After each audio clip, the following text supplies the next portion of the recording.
Good morning, beautiful people and accidental time travelers. It's July 2nd, 2025, and I don't want to alarm anyone, but democracy is on life support. Congress is throwing designer anvils at the working class, and we may or may not be getting ghost texts from space. So buckle up, baby. If you came for clarity with a side of cosmic chaos, you're exactly where you need to be. Let's dive in. We are kicking things off today with a big ol' no shit Sherlock moment, courtesy of new NPR, PBS, and Mertis polls. Ready? 3 out of 4 Americans now say, brace yourself, the future of democracy is facing a serious threat. You don't say. After rigged maps, banned books, censored curriculums, insurrection live streams, and politicians treating the Constitution like it's a choose-your-own-adventure pamphlet from Hobby Lobby, we needed a poll to confirm democracy is in trouble? If democracy were a house, the foundation's cracked, the roof's caved in, and the HOA is being run by golden cultists with zero respect for the rule of law. And yet people are now just noticing the smoke coming out of the windows? No wonder voter turnout is lower than congressional approval ratings. We've been gaslit into thinking democracy dies with fireworks, not fine print. So yes, 3 out of 4 of y'all see the threat. Good. Now let's talk about what we're gonna do about it before the last quarter turns off the lights and hands the keys to the theocracy next door. This is what the left says: voter suppression, gerrymandering, authoritarian rhetoric, Supreme Court regression. January 6th was just a dress rehearsal. Then the right says the left is the real threat, weaponizing DOJ, censoring speech, rigging elections with mail-in ballots. Center is just over here saying everyone's failing Americans, don't trust any institution anymore. Translation: this isn't just a storm, it's a slow rot, and if we don't fix it, democracy won't collapse, it'll just quietly stop working altogether. Let's move on from no shit Sherlock to oh hell no, because the orange overlord and his loyal lapdogs in Congress are still parading around this so-called big beautiful bill like it's a gift to America. Spoiler alert, it's more like glitter-wrapped eviction notice for the middle class.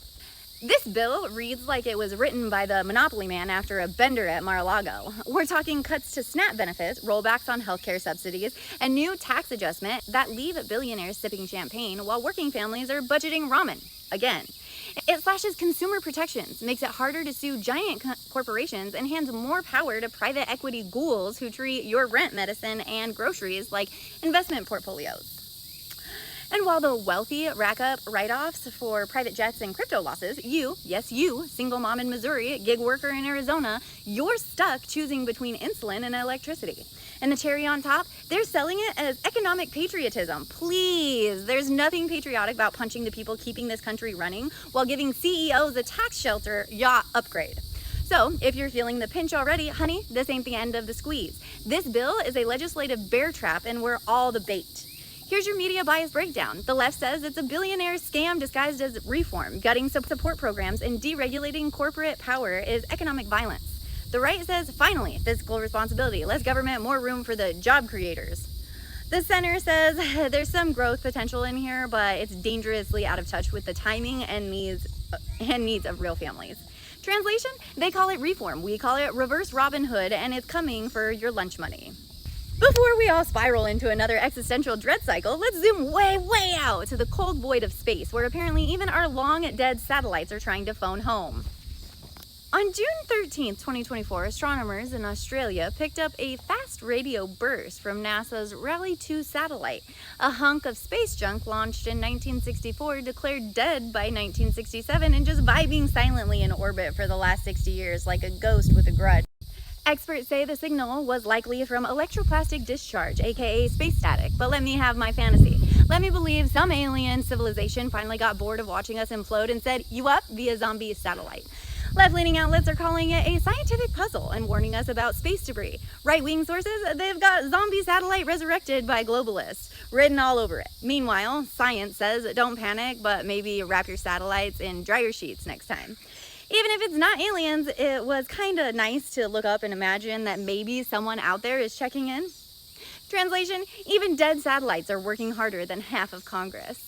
Now let's run through these quick hits as fast as possible. In Florida, the GOP is selling alligator Alcatraz merch like it's Disney World for detainment because nothing says freedom like marketing cruelty.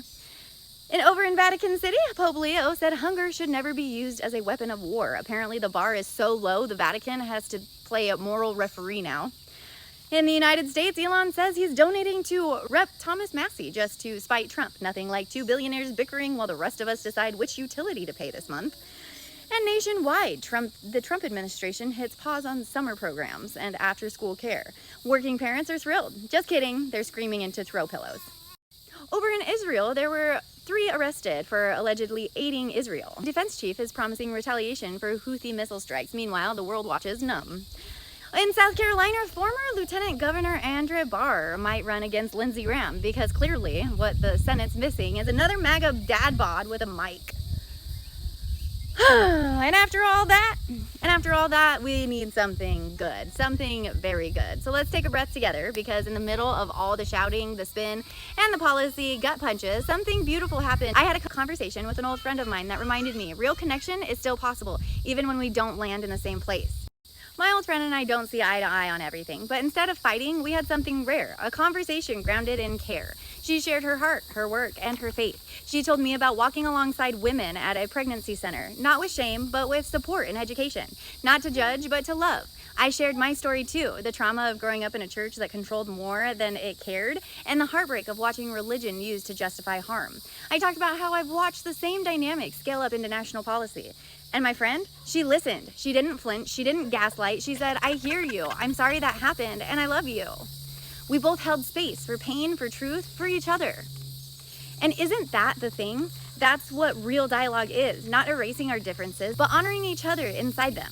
So if you're out here thinking no one talks across lines anymore, let this be your reminder. It's still possible. Love doesn't need perfect agreement, just enough humility to keep listening. All right, SAS Squad, if you made it through gator prisons, economic betrayal, alien signals, and emotional breakthroughs, give yourself a hug and a hydration break. The world may be wild, but we're still here, still laughing, still loving, and still fighting for something better. Until tomorrow, raise your voice, hydrate your soul, and if the satellite starts texting you, maybe answer. Could be the upgrade we need. See you tomorrow.